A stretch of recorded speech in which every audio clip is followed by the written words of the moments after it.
daripada Sayyidina Ali bin Abi Talib radhiyallahu anhu wa karramallahu wajhah wa alaihi salam, bahwasanya Rasulullah sallallahu alaihi wasallam bersabda, apabila umatku telah melakukan 15 perkara, maka bala pasti akan turun kepada mereka. 15 benda ni kalau buat mesti turun bala ni, mesti turun. Nabi jamin. Seperti mana ada jaminan kepada kebaikan yang akan berlaku, begitu juga ada ancaman dan peringatan keras daripada Nabi sallallahu alaihi wasallam. Tuan-tuan, hadis ni diterjemahkan oleh Syekh Fahmi. Syekh Fahmi ni orang yang alim lah dalam bahasa Arab, sebagainya orang alim, tinggi ilmunya. Dan dalam pelbagai bidang lain, fiqh pun faqih Syekh Fahmi. Apa yang dia hurai pasal 15 hadis ni, 2 baris saja. Dia kata apa tuan-tuan? Dia kata dunia pada hari ini telah mengalami segala apa yang telah disabdakan oleh Rasulullah sallallahu alaihi wasallam ini. Hak Nabi sebut tu 15 tu semua jadi dah, kata Syekh Fahmi. Hanya mungkin belum sampai ke tingkatan akhir. Tingkatan akhir ni maksudnya setiap 15 tu sampai ke muncak. Berlaku ada lagi? Berlaku keseluruhannya. Keseluruhannya. Maka sudah layak, wal'iyadzu billah, nas'alullah as-salamah, untuk Allah Ta'ala turunkan bala. Turunkan bala. Apa dia? 1. Apabila harta negara beredar di kalangan orang-orang yang tertentu sahaja, yang kaya semakin kaya. Perbendaharaan dan kekayaan negara berlegar di kalangan orang tertentu saja. Negara mana ni ustaz, saya sebut enggak? Kan? Tak payah tengok luar lah, tak payah tengok mana-mana, kan? Seluruh negara di atas muka bumi Allah ni hampir kesemuanya macam itulah keadaan dia. Hampir kesemuanya. Kekayaan yang Allah bagi, tuan-tuan sekalian, semua negara atas dunia ni, semua negara atas dunia ni, ketika mana kekayaan negara itu dibahagikan bisawiyah, dengan sama rata, maka tidak akan ada seorang pun fakir atau miskin dalam negara tu. Tuan-tuan sebut dalam dunia ni negara mana? Negara mana yang tak ada sumber? Yang tak ada sumber. Semua ada sumber. Antara negara yang sangat tak ada sumber dalam dunia ni, Jordan. Jordan ayak pun beli. Daripada Syria dia ambil free, daripada Israel negara haram dia beli. Jordan. Tapi Allah Ta'ala bagi apa? Allah Ta'ala bagi kat dia, ada di Jordan ni dia ada tempat-tempat, adalah tempat-tempat yang menarik macam, duk bercerita Jordan pula saya nak sebut, kata Allah tetap bagi. Negara mana pun kalau tuan-tuan kata tak ada hasil apa, ayak pun tak ada, bukan petroleum pun tak ada. Jordan tak ada petroleum, ayak pun tak ada. Bukit dia pokok pun tak ada. Bukit batu kosong tu je. Tapi dia adalah kelebihan-kelebihan yang Allah bagi, antaranya Petra. Petra ni satu daripada keajaiban dunia, iaitu kerajaan yang hidup pada zaman tu di satu tempat yang nama Petra tu, dan penempatan mereka dalam gunung. Rumah dalam gunung, mahkamah dalam gunung, stadium dalam gunung, kolam renang dalam gunung. Paip ayak ni kat sini, ni dinding, paip lalu kat ni, dia tebuk ni lalu paip kerajaan tu, kan? Jadi tempat tu menarik lah, ramai lah, pelancong sangat ramai lah, pelancong sangat ramai. Panjang lah cerita dah, kan? Macam-macam lagi lah, lain 1-2 benda lagi yang Allah Ta'ala bagi. Seluruh dunia, negara dalam dunia ni, ketika mana dibahagikan sama rata, maka takkan ada seorang pun miskin. Tuan-tuan sebutlah negara mana pun, semua Allah Ta'ala bagi logam tertentu, kekayaan tertentu, termasuk Indonesia yang sangat kaya, dengan gas asli yang berjumlah bilion-bilion, reserve dia berpuluh-puluh bilion di bawah tanah kan. Yang terbaru di Sabah, saya ceramah dengan Petronas. Yang terbaru di Sabah, telaga minyak di Sabah yang baru dijumpai lebih besar daripada yang ada di Miri, Sarawak. Hak Sarawak tu pun dah berkeluar berbilion dah. Hak Sabah baru jumpa ni pula. Lebih besar telaga minyak dia yang baru dijumpai. Petronas di Sabah kan. Kalau dibahagikan sama rata dengan adil kan, dia tak Petron bagi kat seorang, hak ni bagi kat seorang, tak. Kalau bagi sama rata, takkan ada seorang pun yang miskin dalam bumi Malaysia ni. Fakir pun takkan ada. Nabi sebut yang pertama, bila harta negara beredar di kalangan seorang tertentu saja, kumpulan tertentu. Kedua, apabila amanah dijadikan satu sumber keuntungan. Orang bagi amanah jawatan lah, yang tu lah tempat nak keuntungan. Zakat dijadikan hutang, tak bayar, tak bayar. Di kalangan yang ada harta, bukan semua yang mengeluarkan zakat tuan, bukan semua ni. Dia tajuk ceramah ni kan. Zakat di Malaysia ni berapa peratus yang mengeluarkan zakat?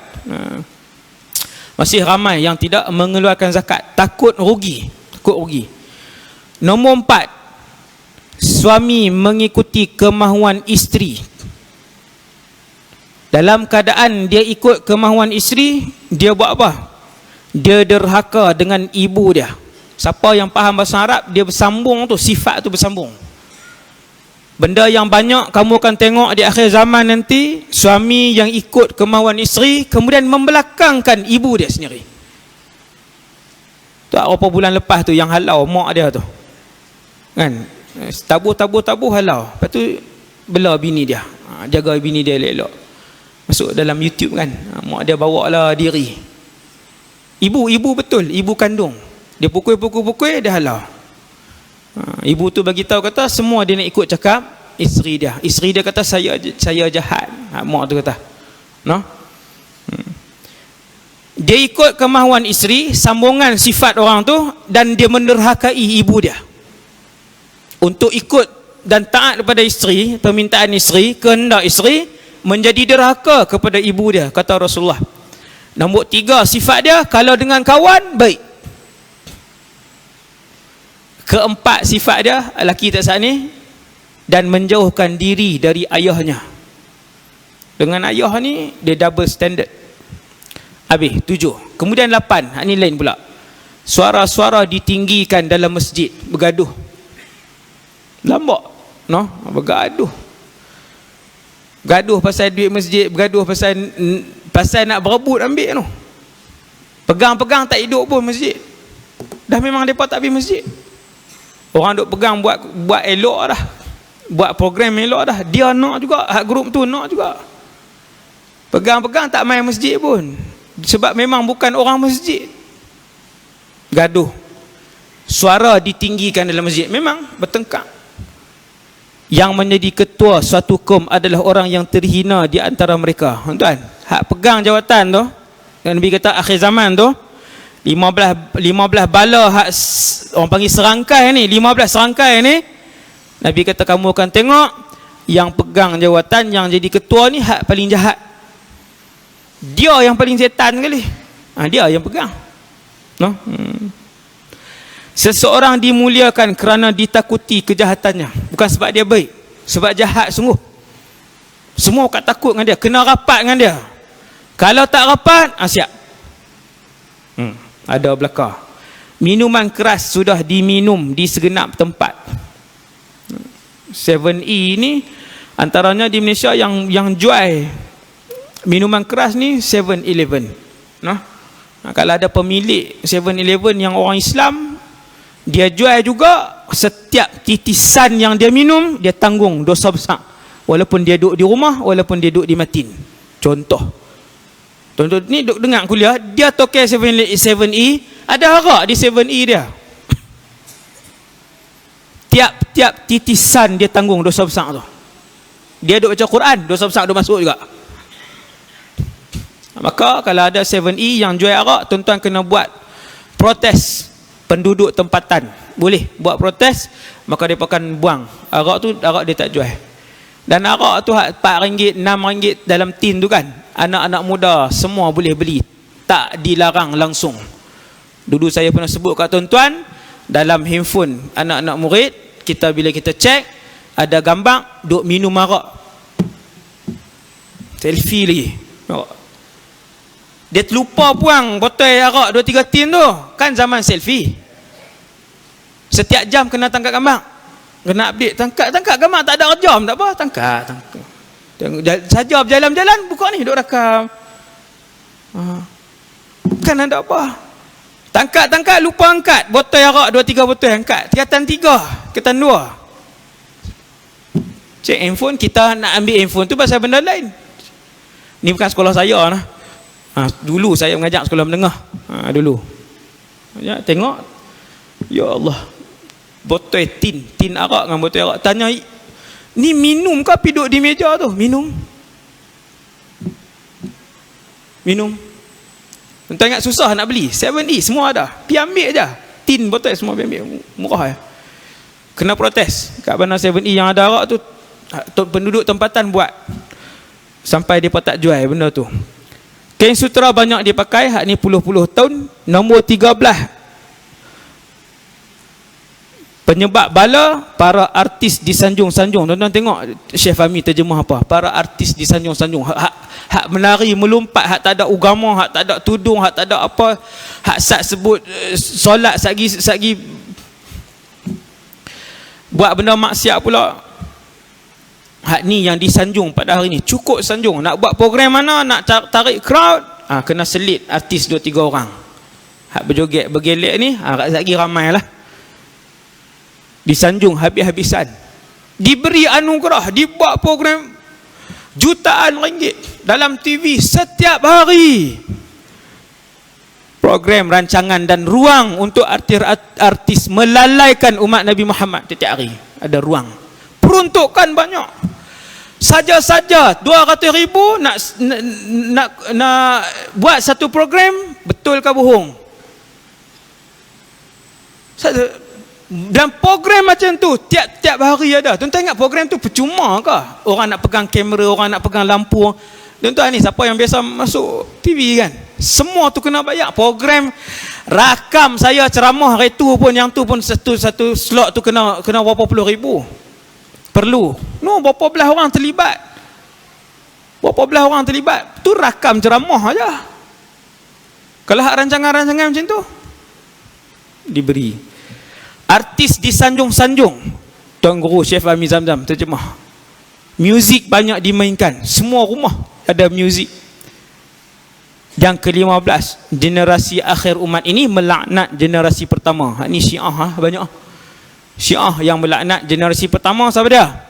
Sahabat radhiyallahu anhum.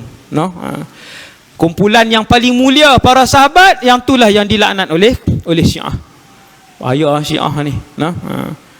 Kata Rasulullah, ketika itu hendaklah mereka menanti angin merah atau gempa bumi, ataupun mereka akan dirubah menjadi makhluk lain. Hak ni yang paling gerun sekali. Hak ni Tuhan ubah jadi makhluk lain.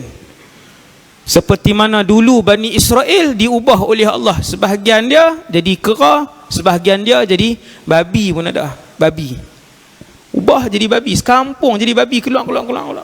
Tapi dia tak beranak pinak, dia mati. Masuk hutan apa semua, hidup sampai tua, mati. Bani Israel satu ketika dahulu. Dan Nabi sebut, ketika umat aku melakukan 15 maksiat ni, Allah boleh menurunkan bala ini. Wal'iyadzubillah.